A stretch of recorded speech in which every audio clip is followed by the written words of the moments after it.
Hey guys, welcome to the Mom Show. I'm your host, Courtney Doyle, and this is a place I am giving you permission to not have it all together. Guys, welcome back to the Mom Show. I have a sweet mama that I absolutely adore, and I know you are going to adore as well. Katie, welcome to the Mom Show. How are you? Hey, I'm doing well, Courtney. Thank you so much for having me. Of course. Will you introduce yourself to the audience? Sure. I'm Katie Reid. My family and I have recently moved down to Florida. We have 5 kids ranging in the age from 10 all the way up to 22.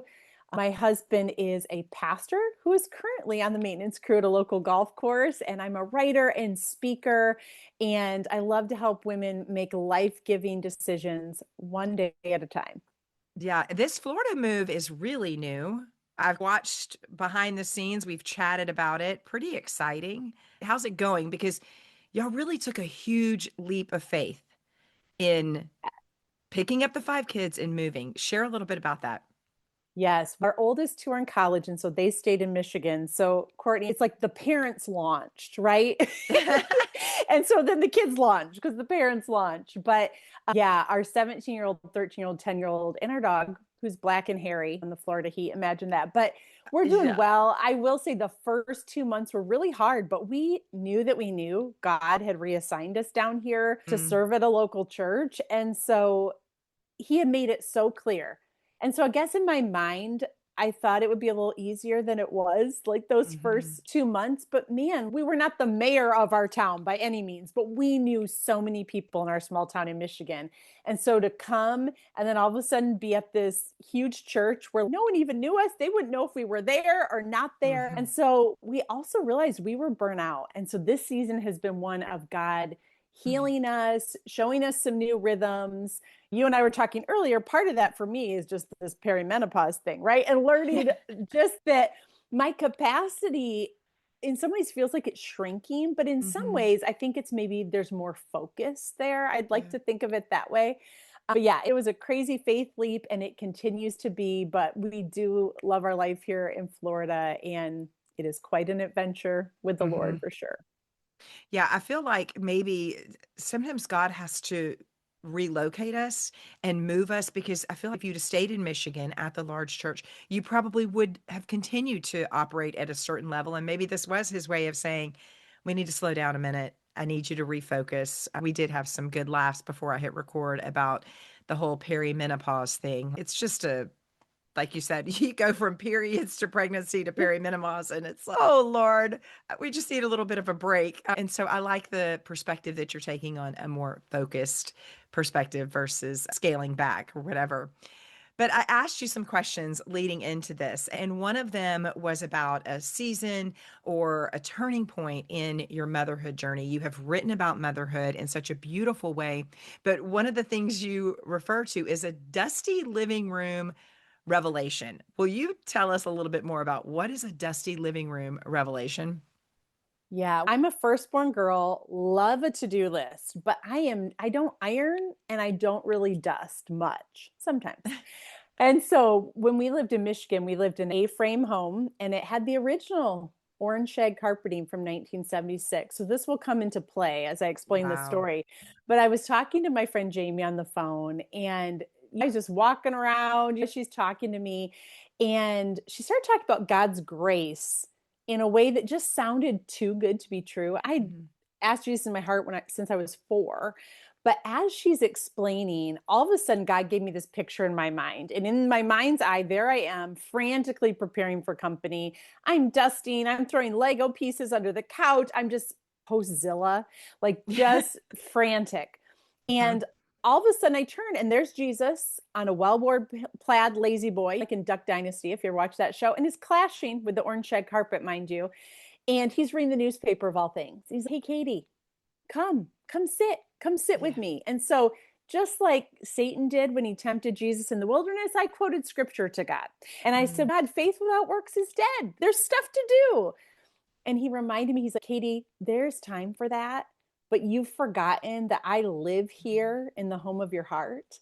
And I'm not company to impress, I'm family to enjoy. And I Mm. had forgotten. I was a grouchy Christian. I knew I was saved by grace, but then I was trying to keep God happy with all Mhm. these good works, and I was Right. worn out. And he Yeah. reminded me, Katie, grace is a gift to be received. It's not a Mm. prize to be earned.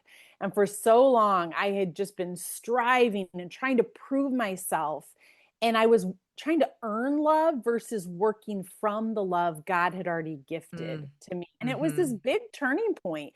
For years, Adam had prayed for joy and peace for his wife, and I was his wife. So Mm. obviously, joy and peace were lacking.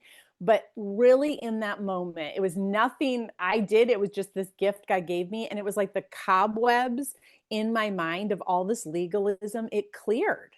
And I was Right. like, oh my goodness, the good news is so good. Grace Mhm. is so lavish. And it really changed my perspective. When looking back on that time when you feel like you were living under that legalistic view, what were some of the signs of that striving that were replacing the grace that you should have been accepting? I would yell a lot. Like Mm. as a mom, just really being stressed because Yeah. everything wasn't going how I thought it Mm. should be. Mhm. My plate was so overloaded that any unexpected thing that would go on, it would topple the whole thing. My husband, he is like my Mr. Steady. He's the Mary to my Martha. And he would tell me, like, when a new opportunity would come up, he goes, okay, Katie, what are you going to take off your plate to put Mm. this on? Because I would just heap it on, right? Like at Right. those all you can eat buffets, you know? And so it was overwhelm, stress, anxiousness, angstiness, anger. Mhm. Those are what would manifest from that Mhm. place of feeling like I had to earn my keep. I call it the hired help mentality. And I think a lot of times we live that way, right? It's all Mm. up to me. If I don't do it, nobody will. Kind of this martyr victim scarcity mindset. Yeah. And I love in Luke 10:38 through 42, it's a story of Martha and Mary, these two sisters, Mary Yeah. sitting, listening to the Lord, hearing his teaching. Martha is scurrying around. And I believe she was acting out of love, right? She just wanted everything Mhm. to be just right. But I Yeah. think she was acting of kind of this orphan spirit, like this Mm. lack. And she even says, God, don't you care? Yeah. Lord, don't you care? My sisters left me here all alone. And so, listeners, if you find yourself saying those things, right? We all do. Lord, don't you care about the situation because you're not doing it how I think you should? Or, Mhm. man, I feel all alone here, God. And I believe that, yes, it's important to have quiet time and to sit at his feet. But I'm not sure that Jesus was even asking Martha to physically do that in the moment.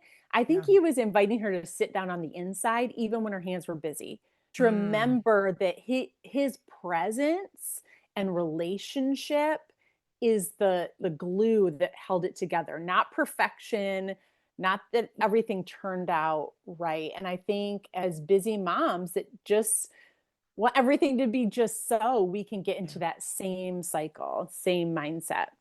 Sure.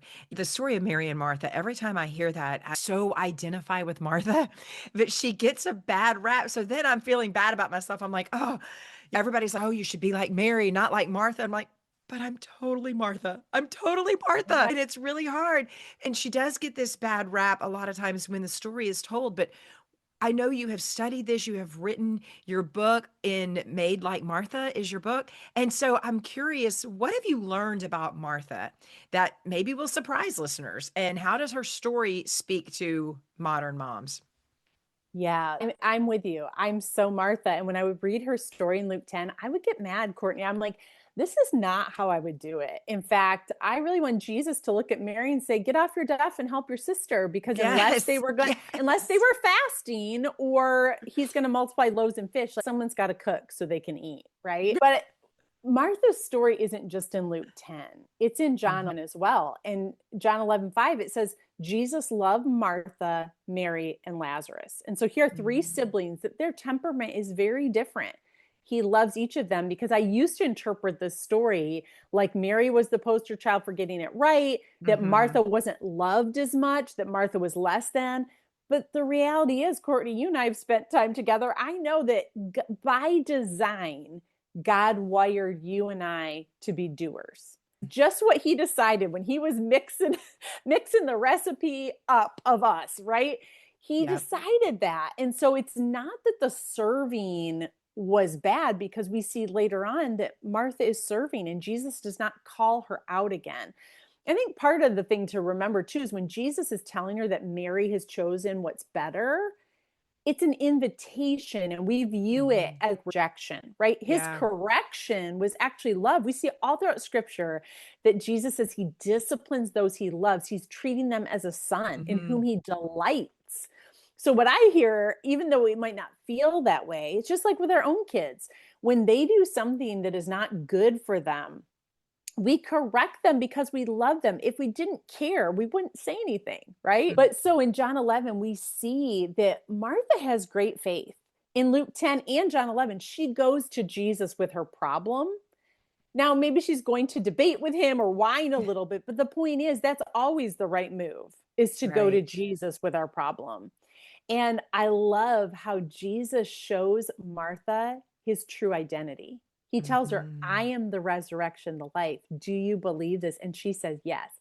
Back in the day, too, women were viewed as lesser. Yeah. And for Jesus, I really believe he was calling her up more than he was calling her out.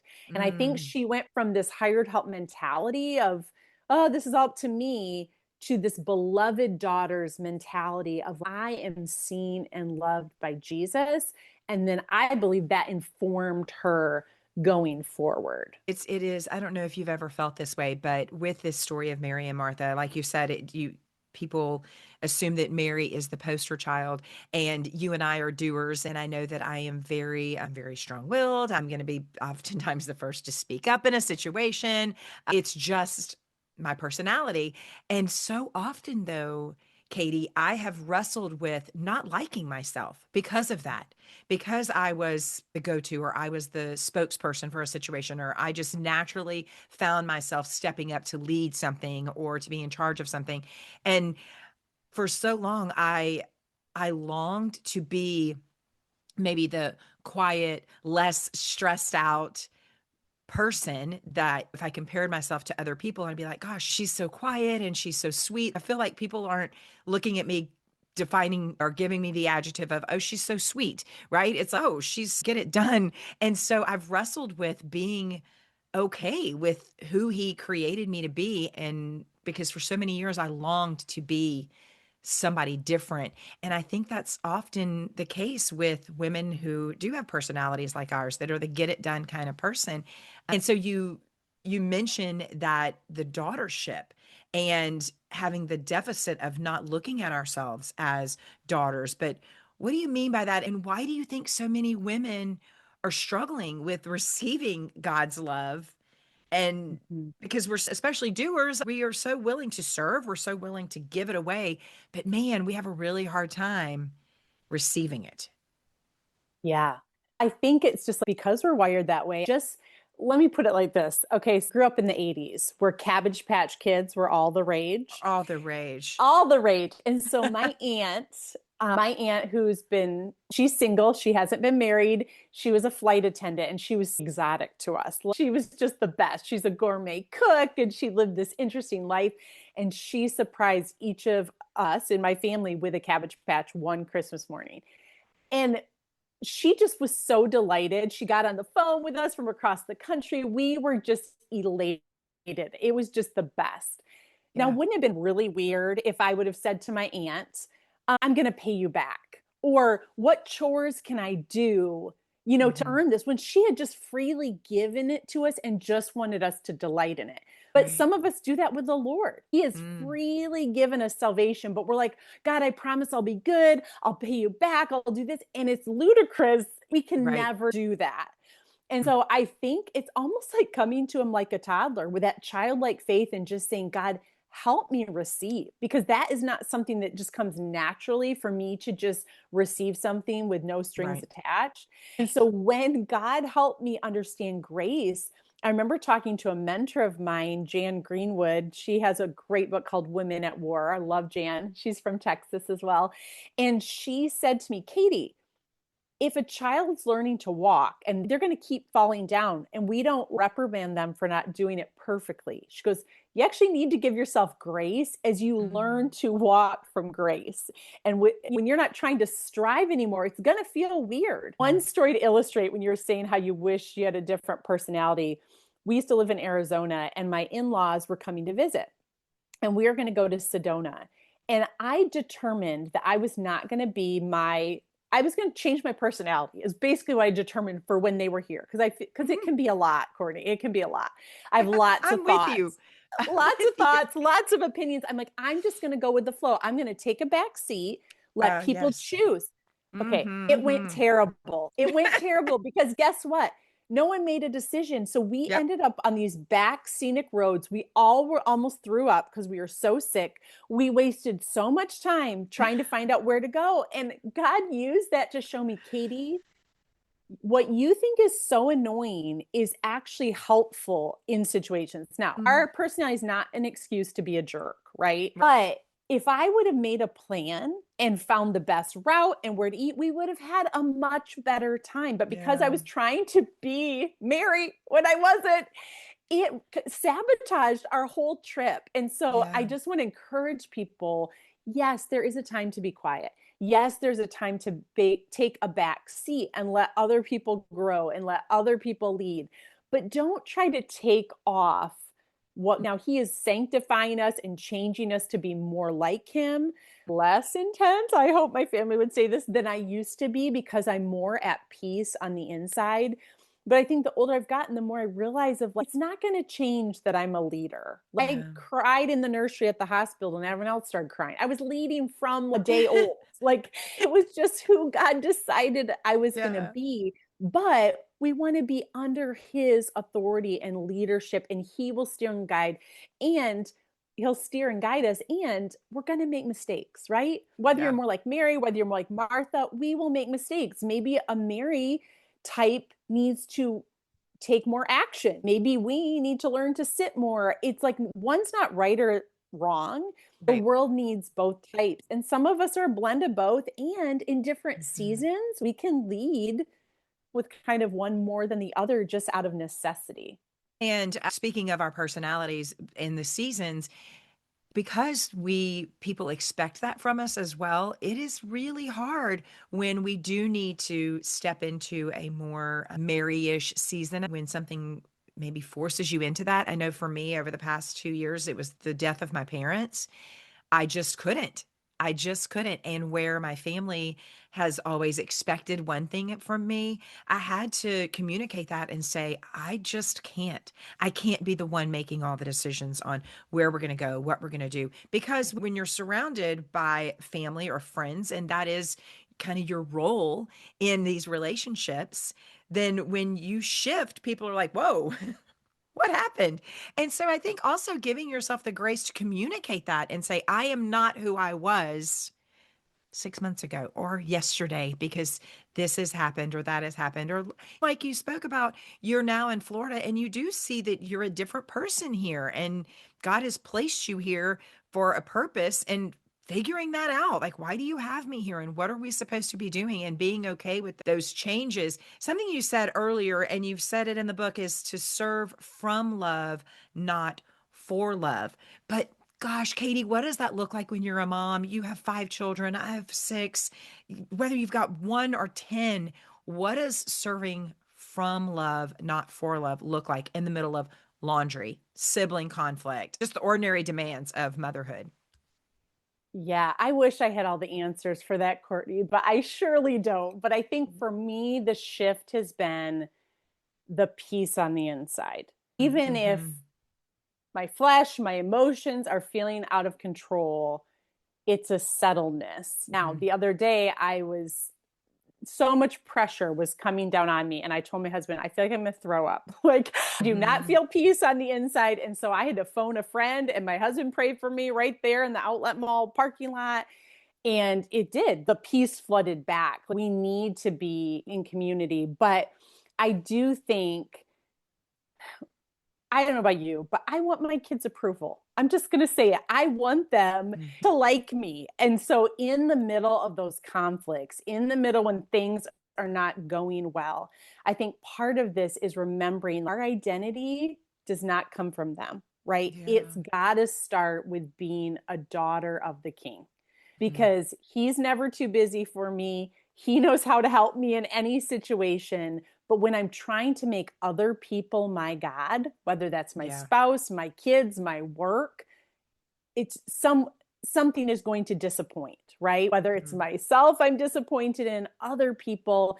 And so for me, really understanding better by God's grace of how to receive from him instead of trying to be everyone's everything. And I can slip back into that for Yeah. sure, but it's such an exhausting way to live Mm. when your world is oriented around all these other people instead of oriented around Christ, right? Mm-hmm. Because when he is that anchor for us, we're able to release control, right? We're able to pray those honest prayers. And I think so many moms, as I have friends now who are empty nesters or becoming to be, they're realizing how wrapped up they were Mm. in their kids. And what started off as good maybe got to a little bit my precious, like Gollum from Lord of the Rings. And Right. now they're like, okay, who am I? And what does God Yeah. want me to be in this season? Because yes, they're still a mom, but they're more like that sideline cheer section or occasional coach huddle.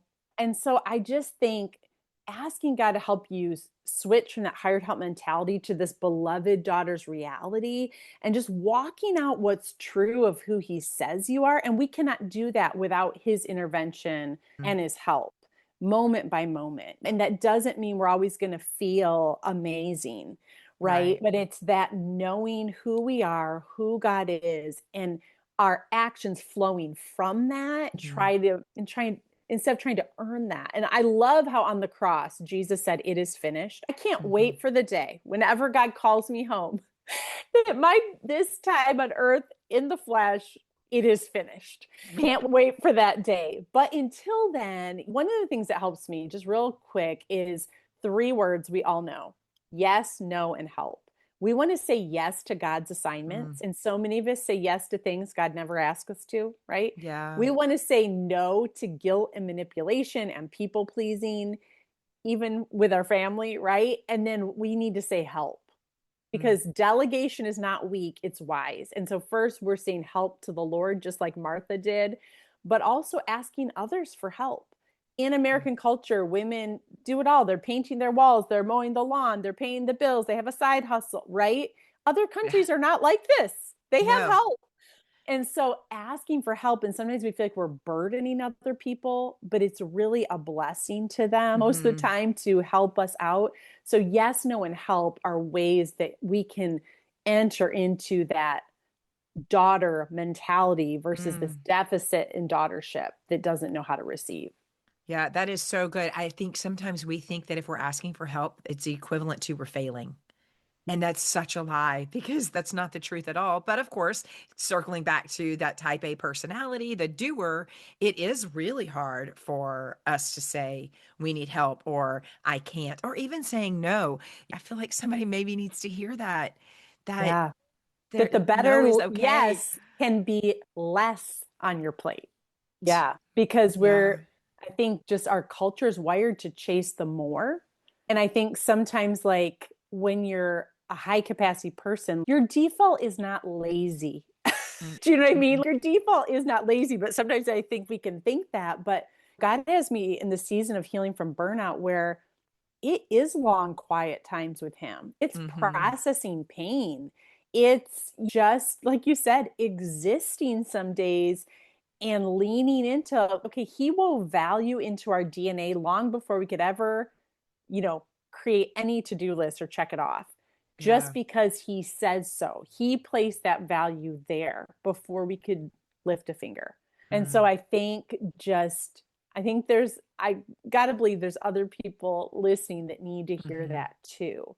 I Mm. love Zephaniah 3:17 that talks about how God sings over us. And Mm. sometimes our lives are so loud, a lot of times from our own doing, Yeah. overscheduling ourselves, that we just can't hear that. We can't hear Mhm. his delight because we're so busy trying to prove, trying to serve, trying to love even. Yeah. They're good things a lot of times.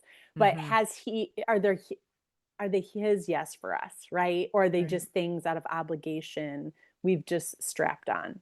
And when you're in the thick of raising kids, a lot of times you're saying yes for things for your kids. And so when we are so busy and we have overscheduled ourselves and we've overscheduled our children, we're robbing our children of that quiet, restful time as well. And I get it because it's easy to jump into comparison and everybody's doing it kind of thing, but there is some value in slowing down and being okay with not doing. Sometimes I have to give myself a pep talk of today we're not going to do. And it's easy for moms because we are doers, all moms. We're busy with kids.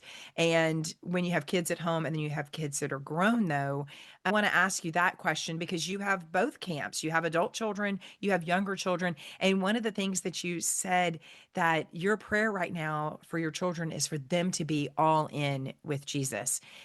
How have you learned to trust God with your kids' spiritual journeys? I know this is a question that a lot of moms are asking. Like, they're so concerned about their child's spiritual journey because the world is so loud. Speaking of Mhm. things that are loud, the Yeah. world, social media is so loud, it's so in our face. How do you trust God, Katie, with your kids' spiritual journey rather than you, who's the doer, who's the fixer, who's the controller, not controlling that outcome? I think prayer leads us to parenting and prayer leads us through parenting. And I wish I would have tapped into prayer much earlier. I would pray some prayers, but I got plugged into a moms in prayer group when we were in Michigan, and just your prayers can impact what your words cannot, right? I know there's some moms out there that might be estranged from their kids, have a tumultuous relationship, but your prayers can penetrate that distance, Mm, right? You don't have to even say you're praying for them if you can't even say that, but yeah. you can pray and you can influence and you can impact. Think about how many praying grandmothers, praying moms, praying aunts and uncles and dads out there have impacted the trajectory of someone's life through their Mhm. prayers that we might never know about. And I think one thing, was listening to a podcast episode the other day with author Charles Martin, and he was talking about how some of his adult kids are walking in a wilderness season, and he, as their dad, just wants to rescue them out. And he Sure. was talking to the Lord about it. And if I remember correctly, is basically the Lord said something back to him like this: okay, what part of their character do you want me to short circuit? Because I'm actually using this wilderness to prepare them for what I Mm. have for them. And that has stuck with me because there's a couple kids walking through some hard things, and I just want them to be done with that. Let's expedite the lesson so they can get Yes. past it. And I Yes. feel like God's like, so what do you want to short circuit? What part of their Ooh. sanctification do you want to short circuit? Because maybe they haven't reached the end of themselves yet. And that can be Mm. very hard to watch. Sure. But my husband and I can look back at poor choices we made, and those God used them for good. What the enemy meant for evil, God used for good. And they were the very thing that drew us to a real abiding relationship with the Lord. And so, as Mm. hard as that is to hear, it's like it is true that God loves our kids more than we do. And are we trusting in God? Or are we trusting in outcomes? That is something I've Mm. been thinking a lot about, because when I'm trusting in things to turn out how I want them to, I'm disappointed and mad when they don't. But if Oh, I'm yeah. trusting in God, regardless of the outcomes, Mhm. that's when there's that peace that passes all Mm. understanding. And the story is not done yet.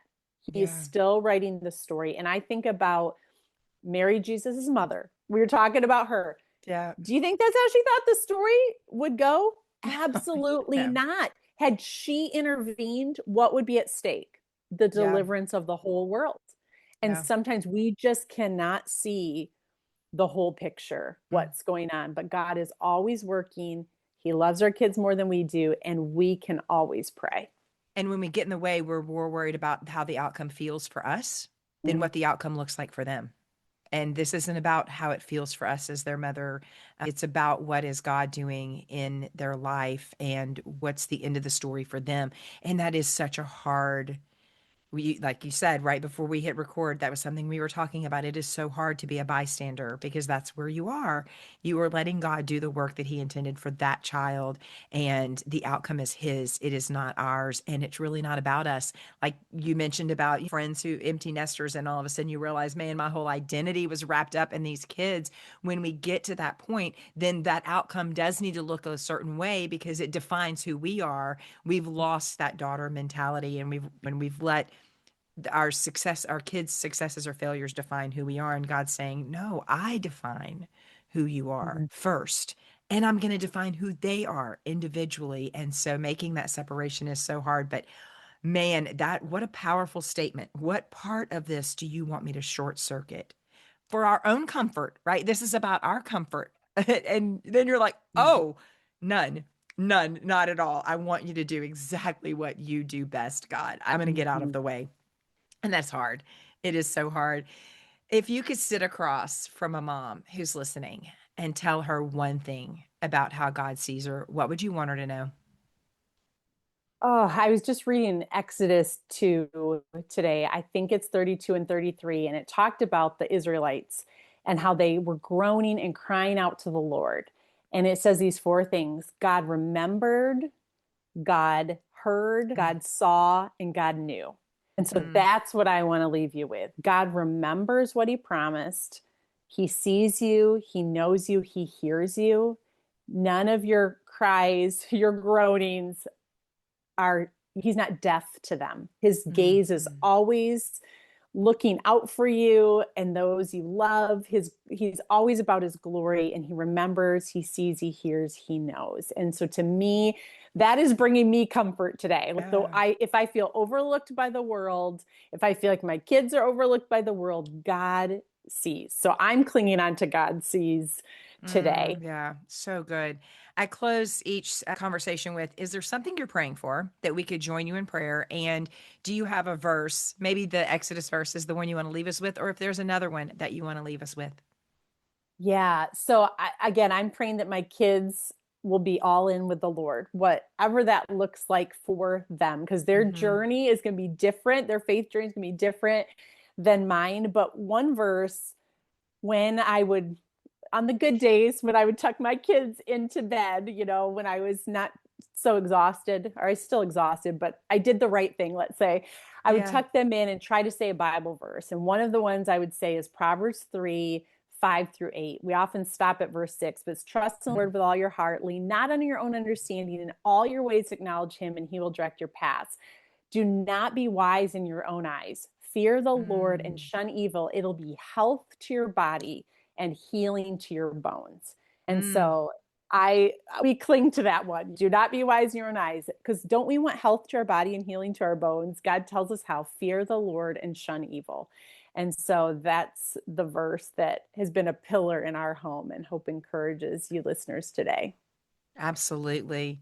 Thank you so much, Katie, for your time. I love you so much. And I'm so glad that my listeners are going to get to hear a little from you.